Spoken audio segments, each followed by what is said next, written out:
Primo Levi was a Jewish Italian born on the 31st of July 1919 in Turin, Italy. In 1944 he was caught by the Nazis and was sent to Auschwitz. Prior to the Nazi takeover, Levi claims his Jewish identity had been a vague notion but not a problem. Before his time at Auschwitz, Levi was a chemist, but after witnessing the atrocities of the concentration camp, he also turned to writing in his spare time in order to educate people. The book we are focusing on, If This Is a Man, published in 1947, are some of his accounts and memories from the 11-month period he spent in Auschwitz. There were said to be 650 Italian Jews in his shipment. He was one of 20 who survived. As Muriel Necessioni states in Bridges of Knowledge, Levi's writings on the Holocaust have become symbols of the struggles of reason against anti-Semitic and racist ideologies now and in the future. This suggests it is an ongoing battle of which Levi is a significant figure. In this presentation we will focus on the style of Levi's writing, as well as the role of humanity in his books, and also different interpretations and reviews from different people. Primo Levi is credited for many aspects of his writing. What is perhaps most significant and noted is the style in which he writes. Levi speaks with an authority and authenticity. He gives a calm and dispassionate account of the horrors that surrounded him. He does not attempt to crowd the text with adjectives or emotions. He systematically conveys the circumstance in which he found himself with a voice of unflinching honesty. We could interpret that his systematic prose found roots in his science background, the ability to detach from emotions and reflect on the actualities. It is argued that Levi developed an analysis which never fully satisfied him, and he worked endlessly to improve them, which resulted in the most skillful linguistic prose. Perhaps one of the most recurrent themes in Levi's text is that of humanity. The text has been described as not only just a study of the Holocaust, but a study of humanity itself. He describes the ritual humiliation and torture of the prisoners, and demonstrates the easy degradation of humanity. Nothing belongs to us anymore. They have taken away our clothes, our shoes, even our hair. If we speak, they will not listen to us, and if they listen, they will not understand.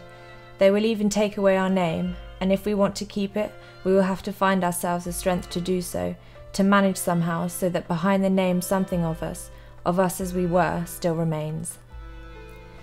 The prisoners become animalistic, Levi comparing their appearance to worms and using the term beasts.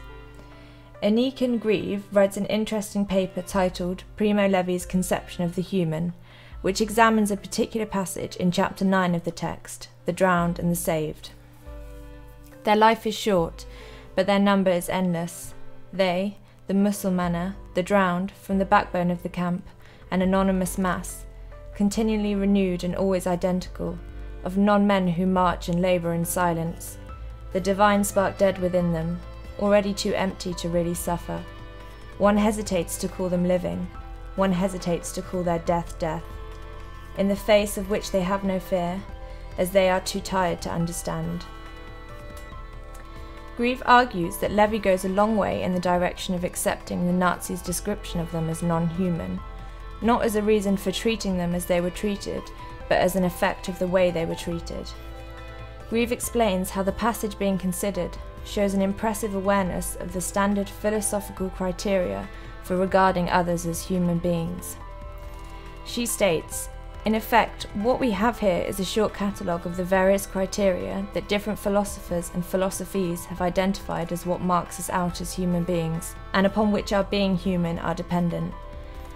Rationality, capacity for thought and understanding, affinity with divinity, capacity for goodness, consciousness of death. The prisoners start out being judged subhuman by the standards of the perpetrators.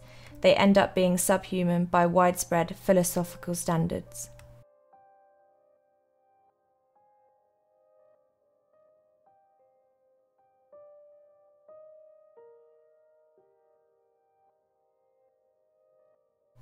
After reading several reviews of Primo Levi's If This Is a Man, what becomes apparent is the need for many readers or critics to try and attach notions of optimism to the text, which aid in producing a rounded and heartwarming conclusion.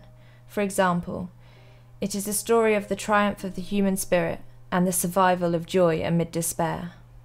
Or, it is, ultimately, about moral as well as physical endurance, about hope, and about the survival of man's unquenchable human spirit. Now let us refer to chapter 7 of the book, titled A Good Day. Today is a good day.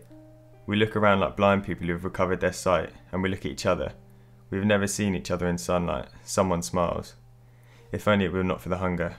Perhaps on the surface this may seem a point at which the reader is given a momentary relief, a feeling of hope produced from the sun.